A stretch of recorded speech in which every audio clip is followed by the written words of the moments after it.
Welcome to the Business Spotlight series. My name is Kay Cote, and I am your podcast host today. And on the show, we have Dr. Vera Dickinson, founder and managing director of Innova-Q. We're going to hear all about her business, her journey to business ownership, and hear about some of the things she's learned along the way, like some best practices, or maybe some things that she's faced, some challenges. So you are in for a real treat. If this is your first time on our channel, be sure to like and subscribe to get notifications when we drop episodes like this. Dr. Vera, it is so great to have you here on the show today. Great to be here. Thank you so much for the invitation. Of course. Well, I'd like to dive in. Give us a little brief about yourself and your business. Yes, of course. Well, like you mentioned, I am the CEO and the founder of Innova-Q. We are a relatively young, but very mighty, about 2-year-old tech startup. We are headquartered in Austin, Texas. And our mission is quite ambitious. We are bringing modernization to product quality in manufacturing industries through bringing application of AI and technology. So yeah, it's been a fun journey for the last couple of years. That sounds super cool. I'm really curious to dive in a little bit deeper, into your business. I love that you're in this tech, like this is such a hub for tech. Like you have so Yes. many opportunities. And so kind of looking at it, your role, as a CEO, what does your day-to-day look like? I know that can look so different every day, but kind of Yeah. break it down. Like what are you working on? Well, it's been exciting, particularly lately. We're working on deployment of our new product. It's called the InQ Knowledge Center. And this one in particular is going to be a generative AI product that is quite new to the market. It's going to help manufacturers, suppliers, brokers, even consultants to understand regulatory requirements related to food laws and to really effectively deploy these laws into design of products, for example, or facilities, or say in their operations. So as you can imagine, with deployment of a new product, the world is crazy. So I've been working around the clock really with the team on anything from marketing, how we're gonna, what's the process for deployment, how do we set everything up, right? Where are we gonna advertise, final touches on the product. So yeah, my hours have been quite crazy for the last probably month, but we're super excited about the new product launch. Wow, that sounds incredible. And I completely can relate to those long hours of like working on things to get them done.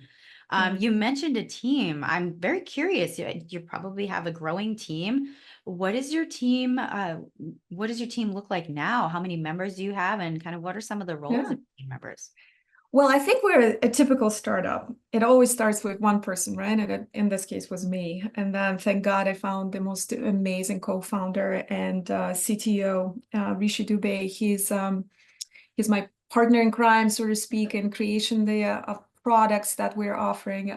Really brings a ton of experience in AI, data analytics, and augments everything that I bring to the table, which is years of experience in food and beverage and in food microbiology and in quality and regulatory. So it's an interesting combination.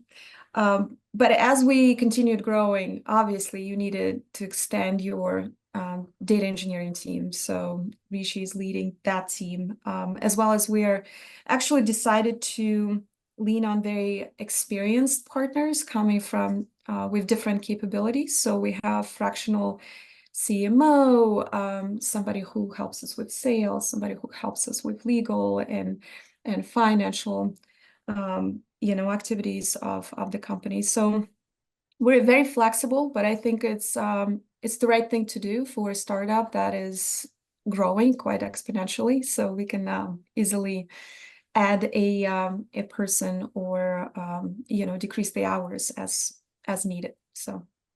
Oh, wow. That's incredible. It sounds like the great building blocks to a good team. As you're finding this growth and you're, working with your team, What is something that you're kind of looking forward to in the next 6 months? Are you doing any seed funding, crowdfunding, Yeah. or where are you at with those stages? Well, we're actually quite unique in this space in the sense that we are really trying to avoid getting any funding. So we're trying to self-fund our company, and then with the launch of the new product, we're going to be reinvesting into the business and into the more complex and more financially draining innovations. So in the next 6 months, there are a few big things that are happening. Like I mentioned to you this week, the launch of InQ Knowledge Center. We're attending a lot of different conferences, already attended the FDA conference and got some great feedback, positive feedback on the product. So hopefully we will continue collaboration with FDA and other regulatory authorities in bringing the tools that meet the needs of their needs as well as the industry needs. Mm-hmm. And then we're still working on the more sophisticated product, which is called Quality Performance Forecast. We are working with a few really large clients that that will help us in terms of learning opportunities and growth of how we approach the product and its potential scalability. So yeah, the next 6 months are going to be incredibly busy. I also wanted to mention we have participated in a competition with this company called Snowflake, and we were chosen to be one of the top 10 startups that competed out of thousands, from what I understand, globally located startups. So it's an honor. And next week we're actually going to New York Stock Exchange, and we're gonna close the day on the 14th. So if you have a chance to watch, we're gonna be there, and we're gonna meet incredible people, and we continue our collaboration with Snowflake as well as we build one of the platforms on their technology. Mm-hmm. So it's exciting. So the world is just opening up, and Wow. it's been incredible. Yeah. That is amazing. Congratulations Thank on you. that. That's Thank you. such a feat. I'm super excited to stay in touch as you go to New York as Yeah. well. Yeah. Yeah, Awesome. I'll be in touch on I'll send LinkedIn. you a picture. Yes, that is so exciting. Yes. Well, thinking about things like that, pictures, marketing, that kind of leads Yeah. me right into marketing. And I always love to talk to business owners about how they're finding success in marketing because it is Yeah. such a big component and there's so many moving parts. What are y'all's kind of techniques with marketing are you Yeah. focused on right now? Yeah, it's a very good question because it takes and created a lot of conversations in our team because we have different products, right? The product that I've mentioned that we're launching is going to be public forward. So it's going to be a subscription type of product. Anybody can access it and use it. Now, the other set of products is really direct work with clients, with big or small manufacturers. It doesn't matter. Our product fits any type of business size, manufacturing size. But so as you can imagine, with these two offerings, there are two different schools of thought of how we should approach marketing.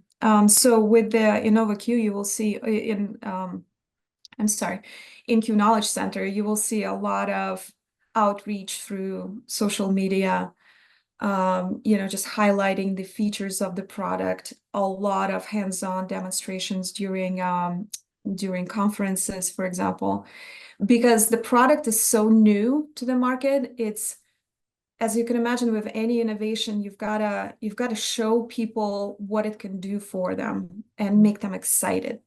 And so I know for a fact, once people lay their hands on the product, then it becomes a conversation between person to person conversation. So but it needs to be kicked off with strong, social media, probably LinkedIn type of vehicle.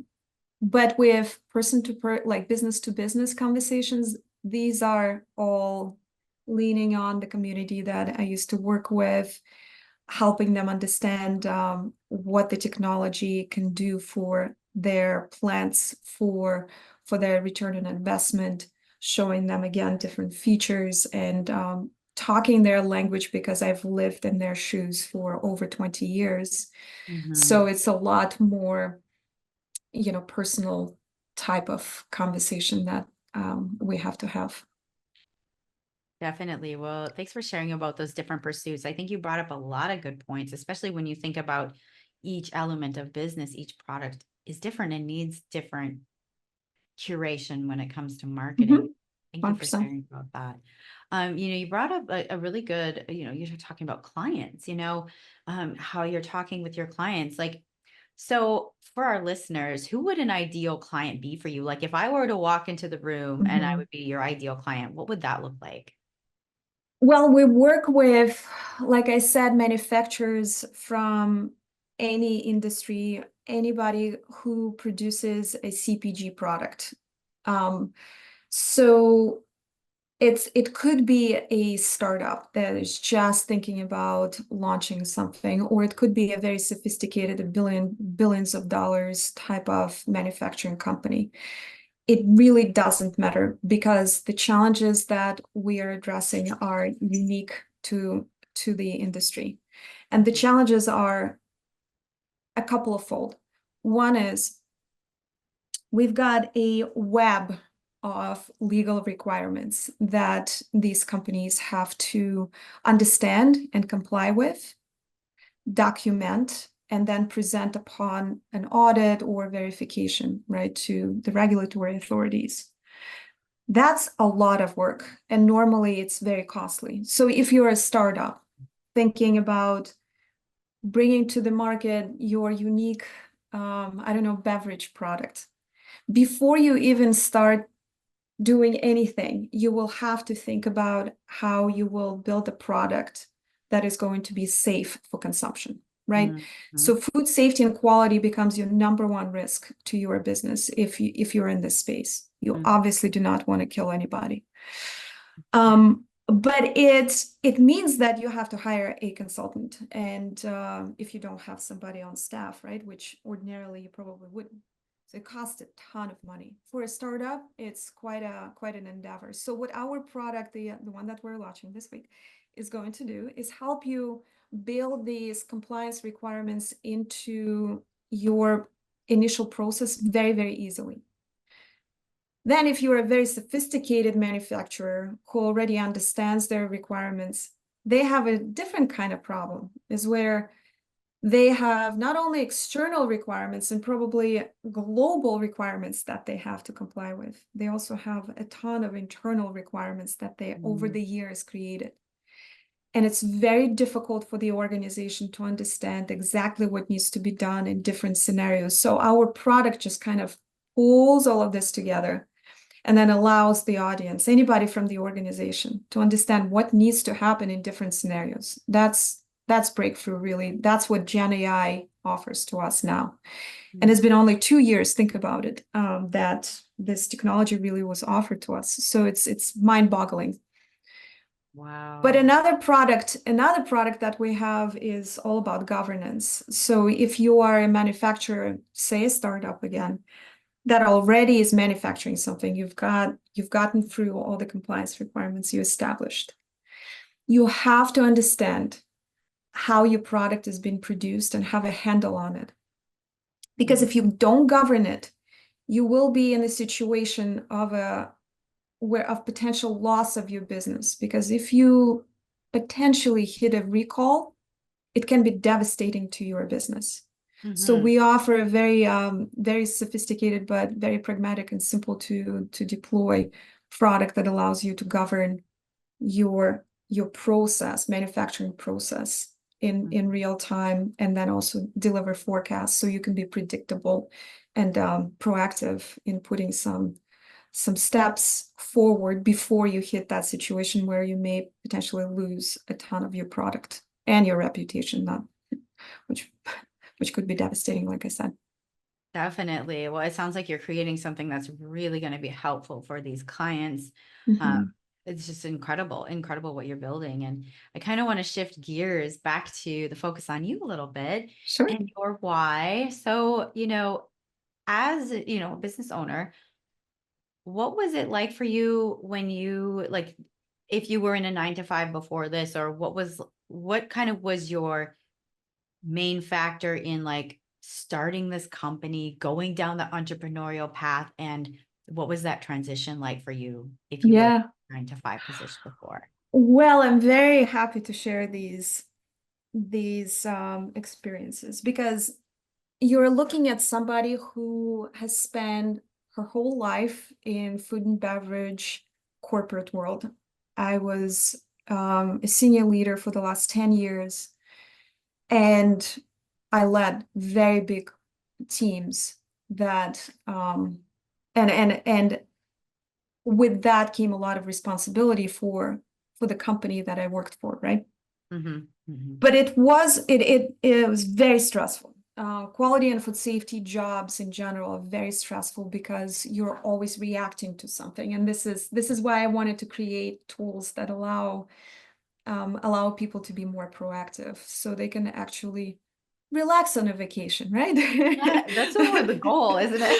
Wouldn't it be nice? Yes. So, so when I went through over 20 years of this experience and was banging my head against the wall, trying to find these tools, not only for myself, but for my teams, particularly for the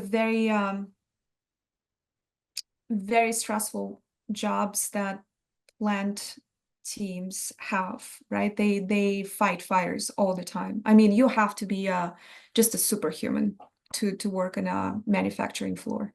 Yeah. So I've always had that ambition to bring them tools that would allow them to do their job much easier, much more effectively, to stay ahead and not always be in this middle of the firefighting. Hmm. So anyway, about 2 years ago, I came to the crossroads, and I had to have a very honest conversation with myself to understand what is it really that I want to do in the next phase of my career. Because at the time I was my late 40s, right? So it's you have a very significant portion of your career still ahead.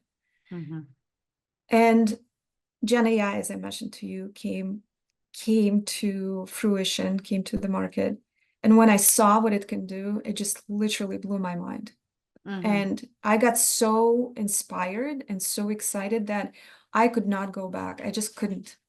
I had to I had to do something that would be scalable, that the little guy can get as well as the big guy can get.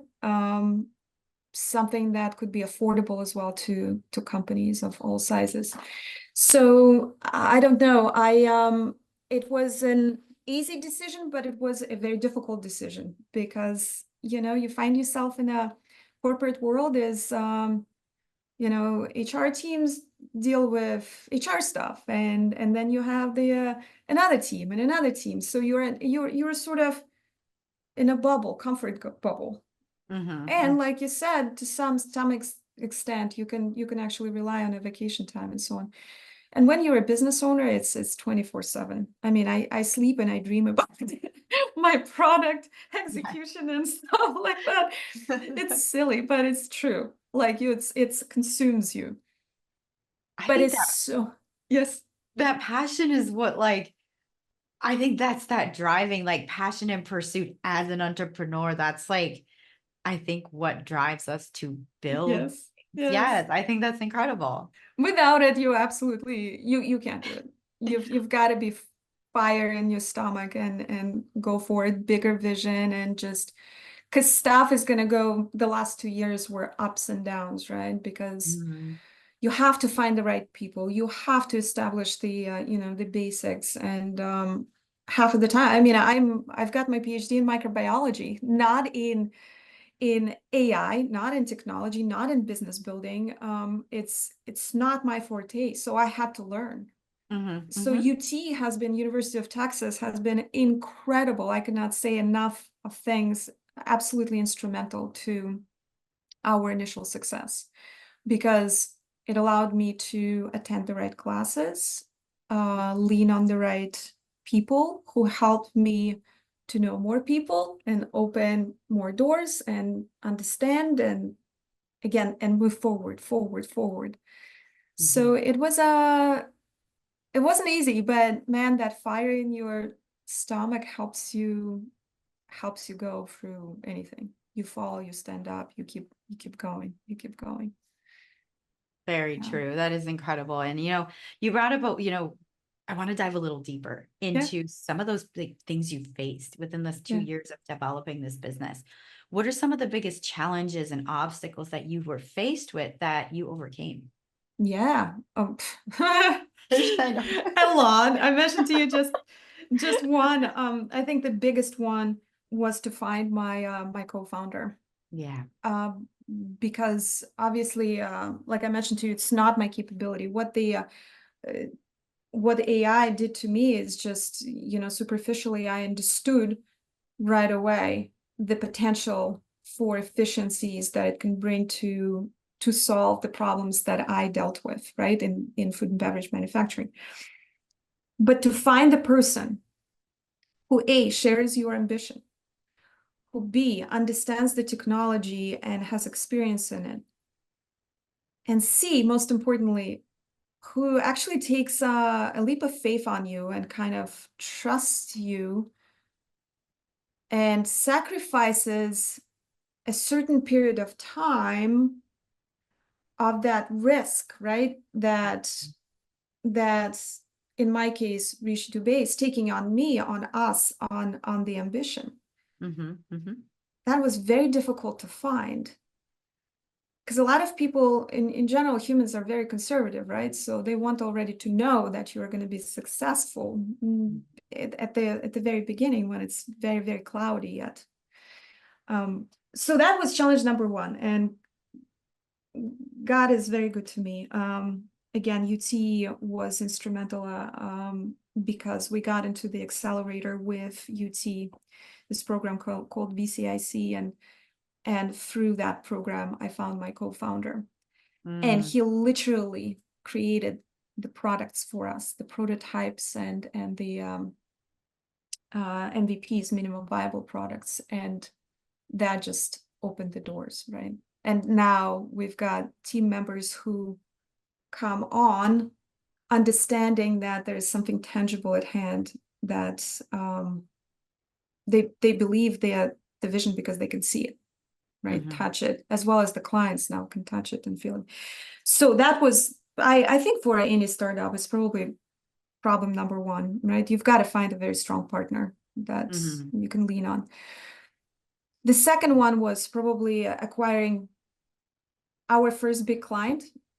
Man, it takes a lot of patience, because big clients are, they have a lot of requirements that they will put on startups. And when you're a startup, you don't have the infrastructure built in yet. So what we're really, really grateful for is that I think on both sides, we were very patient for each other. The client understands the value that we bring and the uniqueness and the revolutionary, really, technology that we will bring to them.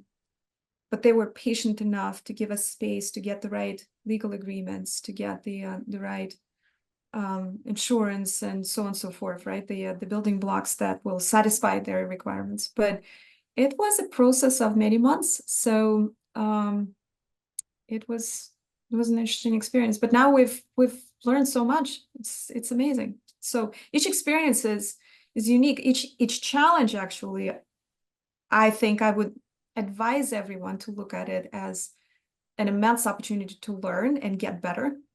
So even if something doesn't work, it's like, great, we've learned that this thing doesn't work. Well, we ain't going there again. Yeah, it's like a theory. Exactly. And it's like puzzle pieces that come together, with experience. So Well, this has been such a cool conversation. You're so inspiring. I love to hear your journey. So now I'd like to dive into a little part of the podcast called our rapid fire questions. It's Ooh. 4 questions. Answer kind of like the first thing that comes to you, kind of top of mind. Are you ready for some rapid fire? Sure. All right. Rapid fire question number 1 is, what is one piece of advice you would give to other business owners? I say if you really believe in your business idea, then take risks and Mhm. don't allow anyone to stand in the way in terms of negative opinions or your own inside voices saying you that you can't.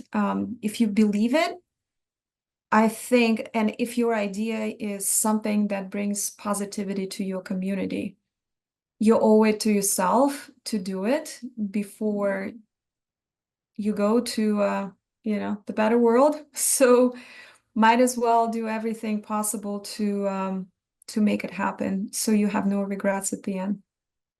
Definitely. That is great advice. Question number 2 is, what is the key to success for you? Oh, I think it intertwines with my advice for new business owners. I think it's the perseverance and your ability to get through difficulties with your head held high and just I think focusing on the bigger ambition in our case is bringing safe products to consumers through modernized quality practices. If you always think about your bigger purpose, little challenges, they, like I said, they just become learnings, right? They're stepping stones to your bigger goal.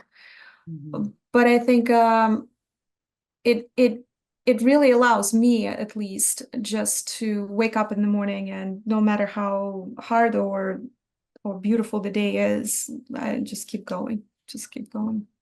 Definitely. I love that advice. And number 3 is, what is like a book, or it could be a piece of content, anything that you've taken in most recently?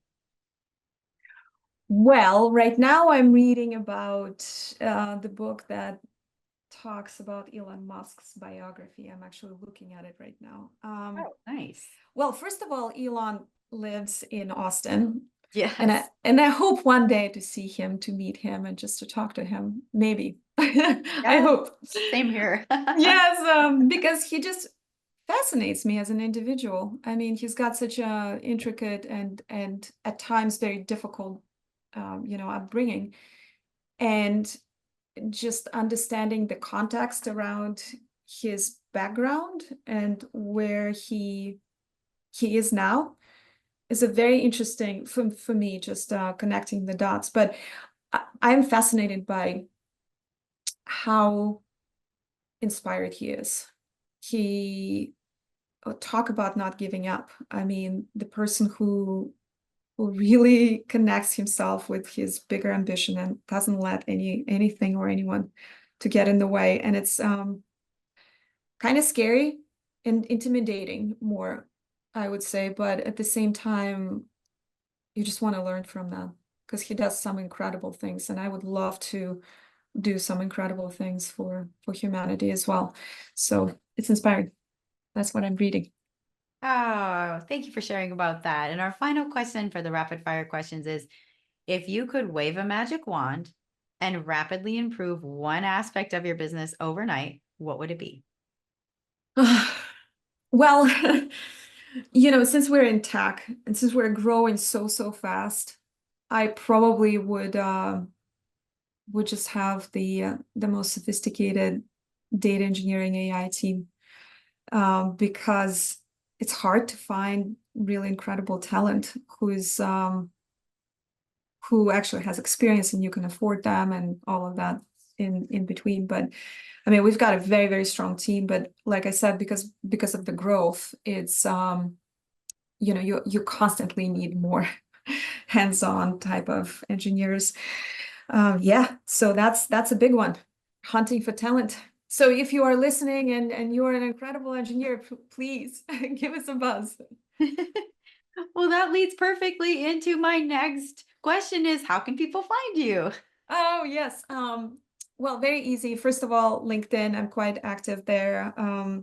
Dr. Vera Dickinson, so you'll find me there. And then our website, www.innovaqual.com.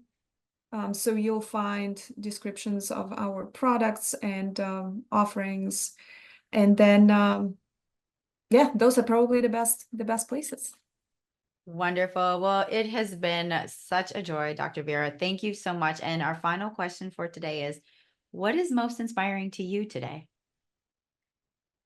It's a good one. I think I alluded a little bit to it. I think it's the desire to meet that ambitious goal that we have.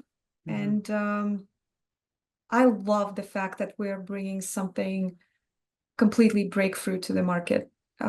No one has done the combination of technologies that we're offering in our products and the actions that you can take and all the positive things that the product offers is just incredible. And I always look at it and think, oh my God, if I had something like this even 5 years ago when I was in corporate, uh, my teams would be just invincible. So like that inspires me, the AI evolution of AI and how we can deploy it, and the fact that Innova-Q actually is driving that tangible solution Mhm. to the market from this big term that everybody uses, right? And oh, AI here, AI there. We actually give you a tool.